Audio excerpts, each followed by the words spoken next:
सर्दियां आने वाली हैं। मोहन अपने घर पर बैठा है और अपनी माता से कहता है, माता जी, अब सर्दियां आने वाली हैं। हमें घर से बाहर निकलकर कहीं पैसा कमाने जाना होगा, क्योंकि सर्दियों के लिए कपड़े भी बहुत चाहिए और उन कपड़ों के लिए हमारे पास पैसे भी नहीं हैं। मोहन की बात सुनकर रानी माता कुछ देर शांत रहती हैं और फिर बोलती हैं, हाँ पुत्र, यह तो बात सही है कि बाहर कमाने जाना है, लेकिन भगवान ही हमारे साथ इतना बड़ा अन्याय क्यों करता है। इतनी ज्यादा मेहनत करी पैसा कमाने के लिए, पर सब असफल हो जाता है। माँ, भगवान को हमारी गरीबी ही मंजूर है, तो हम क्या कर सकते हैं। हमने करने में तो कमी नहीं छोड़ी, फिर भी हमें नहीं मिला, तो अब क्या कर सकते हैं। हमें अब जाना ही होगा। माँ, अब ये घर तुम्हारे ही ऊपर है। अब इस घर को तुम्हें ही संभालना है। छोटी बिटिया और अपनी बहू का ख्याल रखना। मैं जल्दी ही वापस आने की कोशिश करूंगा माँ, जल्दी। पिताजी, यहाँ से शहर तो बहुत दूर है, आप पैदल कैसे जाओगे? ना तो हम पर कोई सवारी है और ना ही कुछ, अब कैसे शहर जा पाओगे तुम? रीना की इतनी बात सुनकर मोहन का पूरा परिवार शोक में डूब जाता है। इधर फिर सलोनी मोहन से कहती है, जी सुनते हो, मेरी बात मानो तो बढ़िया रहेगा। आप अभी से शहर के लिए निकल जाओ।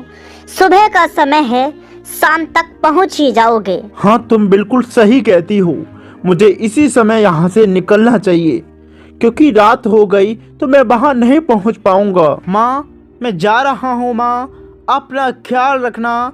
रीना का ख्याल रखना। माँ, मैं जा रहा हूँ। इतना कहकर मोहन घर से निकल जाता है शहर के लिए।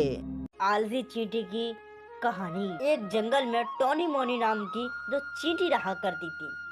वह दोनों एक दूसरे से बहुत ज्यादा प्यार करती थी। सुबह होते ही टोनी चींटी मोनी चींटी से कहती है, हे बहना, सर्दियों का मौसम आने वाला है, हमें अनाज की बहुत ज्यादा जरूरत पड़ेगी।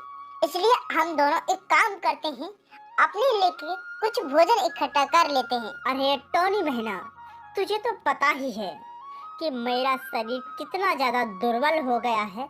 एक काम करो बहना, आप मेरे लिए भोजन इकट्ठा कर लो। जैसे ही मेरा स्वास्थ्य सही होगा, हम दोनों मिलकर अनाज इकट्ठा कर लेंगे। मोनी बहना, तुम बहुत ज्यादा आलसी हो गई हो। अब मैं तुम्हारी बातों में नहीं आने वाली। मैं जा रही हूँ, तुम्हारे लिए कुछ भी इकट्ठा नहीं करूँगी। पर टोना इतना कहकर उस जंगल से निकल जाती है अपने दाना इकट्ठा करने। इधर आलसी मोना तो यही सोचती रह जाती है कि मुझे दाना कैसे लाना है, मुझे दाना कहाँ मिलेगा, अब मेरा क्या होगा। इस तरीके से मोना बहुत ज्यादा विचार करती है। टोना चींटी तो अपना दाना लेने चली गई, लेकिन मोना चींटी बाहर रह गई। तभी अचानक बादल तड़पते हैं और जोरदार आंधी तूफान आ जाता है। और इसी बीच मोना चींटी के ऊपर बहुत विशाल पेड़ गिर जाता है। विशाल पेड़ के गिरने से मोना चींटी की मौत हो जाती है।